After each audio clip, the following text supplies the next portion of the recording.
በመጀመሪያ እግዚአብሔር ሲፈጥረን ጠላቶች እንድንሆን ሳይሆን ፓርትነርስ እንድንሆን ነው። ሰላም የማወቅ ደጉ ተከታታዮች እንዴት ናችሁ? ረዴት ነኝ። ዛሬ ላይ እንግዲህ ሶሻል ሚዲያ ላይ ስለ ሴትና ስለ ወንድ ብዙ አይነት ወሬዎችን እየሰማን እንገኛለን።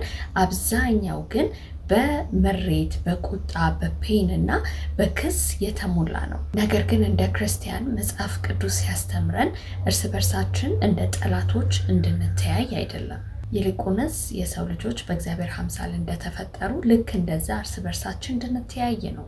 ወንድና ሴት እኩል ቫልዩ አላቸው።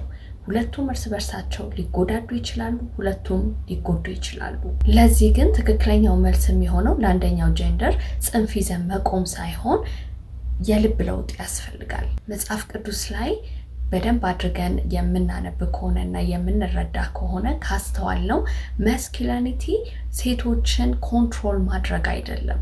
ነገር ግን መጽሐፍ ቅዱሳዊ ማስኩሊኒቲ ማለት በትክክል ሴት ልጅ ከልብ ስትወዳት፣ ሳክሪፋይስ ስታደርግ፣ ሬስፖንሲቢሊቲ ስትወስድ፣ እንዲሁም ደግሞ ፕሮቴክት ስታደርጋት ነው። መጽሐፍ ቅዱሳዊ ፌሚኒኒቲ ደግሞ ከወንድ ጋራ መወዳደር አይደለም። መጽሐፍ ቅዱሳዊ ፌሚኒኒቲ ዲግኒቲ፣ ፐርፐስ፣ ዊዝደም እና ስትሬንግትን ያሟላ ነው። በክርስቶስ ኢየሱስ የምናምን ሁላችን ክርስቶስ ኢየሱስ የትኛውን ቦታ ላይ ማንንም ሰው ዲስትሮይ ለማድረግ የተጠቀመው ፓወር የለም። ይልቁንስ ፓወርን ሌሎችን ዝቅ ብሎ ሰርቭ በማድረግ ነው የገለጸልን። በመጽሐፍ ቅዱሳችን ላይ በዘፍጥረት 1:27 ላይ ሄደን ስንመለከት እግዚአብሔር የሰው ልጆችን በራሱ ኢሜጅ እንደፈጠረ ወንድና ሴት አድርጎ እንደፈጠራቸው ይነግረናል። በኤፌሶን መጽሐፍ 5:25 ላይ ምን ይላል?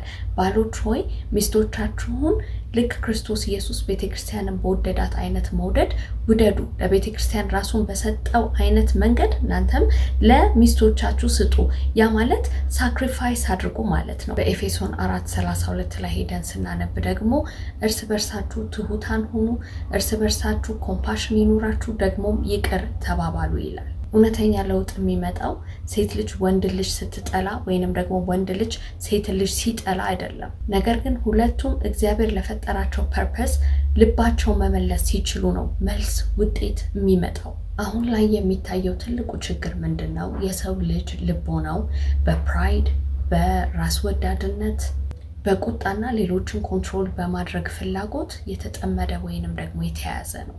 ማንኛውም ሰው ከእግዚአብሔር ካራክተር ውጪ የሚያደርገው የትኛውም ድርጊት ሌላውን ሰው ይጎዳል። የትኛውም ሴት ከእግዚአብሔር ካራክተር ውጪ የሆነ ንግግርን ስትናገር ወይንም ደግሞ ኢንፍሉዌንስ ለማድረግ ስትሞክር ሌላውን ሰው ይጎዳል። ፕሮብለሙ ማስኩሊኒቲ እና ፌሚኒኒቲ አይደለም። ችግሩ የያዝነው ልብ ነው። እውነተኛ ማስኩሊኒቲ ማለት ሰዎች ተሰብስበው ያንን ወንድ ሲፈሩት ሳይሆን ነገር ግን ምን ያህል ሰዎች ናቸው እዛ ወንድ አካባቢ ሲሆኑ ሴፍቲ የሚሰማቸው ማለት ነው። ሴትም ልጅ ደግሞ በሚገርም ሁኔታ ከጥበብ ከጥንካሬ ጋር ከፐርፐስ ጋር ነው እንጂ የተፈጠረችው ለዚህ የሆነ ቫልዩ አይደለም ያላት። ይልቁንስ ለወንድ ልጅ ረዳት ተብላ ነው የተፈጠረችው። በፍጹም እግዚአብሔር አምላክ ሴት ልጅ ለወንድ ልጅ ጠላት አድርጎ አልፈጠረም። ወንድንም ለሴት ጠላት አድርጎ አልፈጠረም። ሴትንም ወንድንም የፈጠረው የራሱን ካራክተር እርስ በርሳችን ሪፍሌክት እንድንደራረግ ነው። የጠላት ዋነኛው እቅድ የእግዚአብሔርን ዓላማና ሀሳብ በሰው ልጆች አይምሮ ውስጥ ፐርቨርት ማድረግ ነው። ጌታ ኢየሱስ ክርስቶስ ከምትሰሙትና ከምታዩት ነገር ተጠበቁ ያለን ለዛ ነው። የምንሰማውን ትምህርት ለይተንና አጥርተን መስማት ይጠበቅብናል። እርስ በርሳችን እንድንዋደድና እንድንከባበር እንጂ የተፈጠርነው እርስ በርሳችን ጦርነት እንድንፈጠር አይደለም። እውነት ለመናገር ወንድም ልጅ ያለ ሴት ልጅ መኖር የእግዚአብሔር እቅድና ዓላማ አይደለም። ሴትም ልጅ ያለ ወንድ ልጅ እንድትኖር እግዚአብሔር ሀሳቡ አይደለም። የሰው ልጅ ብቻውን ይሆን ዘንድ መልካም አይደለም ያለው እሱ ራሱ ነው። ሁለተኛ ደግሞ ቡድን ፈጥረን ሴትና ወንድ እያልን በምንጣላበት ሰዓት መጪውን ጀኔሬሽን ማሰብ አለብን። እንዴ ለትንንሾቹ ልጆችስ አናስብም እንዴ? ምንም አይመስለንም? እኛ እዚህ ቃላት ስንወራወር እታች ያሉት ትንንሽ ልጆች ይሄንን እያዩ እያደጉ ምን አይነት ነገር ነው ጭንቅላታቸው ላይ ልባቸው ላይ እየዘራን የምንሄደው? እያንዳንዱ ከአንደበታችን የሚወጣው ቃል ሁሉ ሲድ መሆኑን እንዳትረሱ። የልጆች ጭንቅላትና ልብ ደግሞ መሬት መሆኑን እንዳንዘነጋ። እያንዳንዱ የምንወራወራት ቃላት ሄደው እነዚህ ልጆች ልብ ላይ ነው የሚያርፉት። ይሄንን ይዘው አድገው ነው መጨረሻ ላይ በህይወታቸው ላይ የሚያፈሩት። ስለዚህ ኃላፊነት የሚባል ነገር አለ። ኃላፊነትን እንውሰድ። ለመጪው ጀኔሬሽን አያገባኝም በሚል አይነት መንፈስ መመላለስ ይሄ ተገቢ አይደለም። በዛውም ደግሞ የራሱ ኮንሲኩዌንስ እንዳለው ማስተዋል ይጠበቅብናል። ይቻለም ተመልካቹ የምትፈልገው በተበጣበጠና መርዛማ በሆነ መልእክት ከሆነ እኛ ሁላችን እግዚአብሔርን የምንፈራ ሰዎች ግር ብለን ተመልካችን ለማግኘት ስንል እንደነዚህ አይነት አላስፈላጊ የሆነና ዋጋን የሚያስከፍል ነገር ማድረግ የለብንም።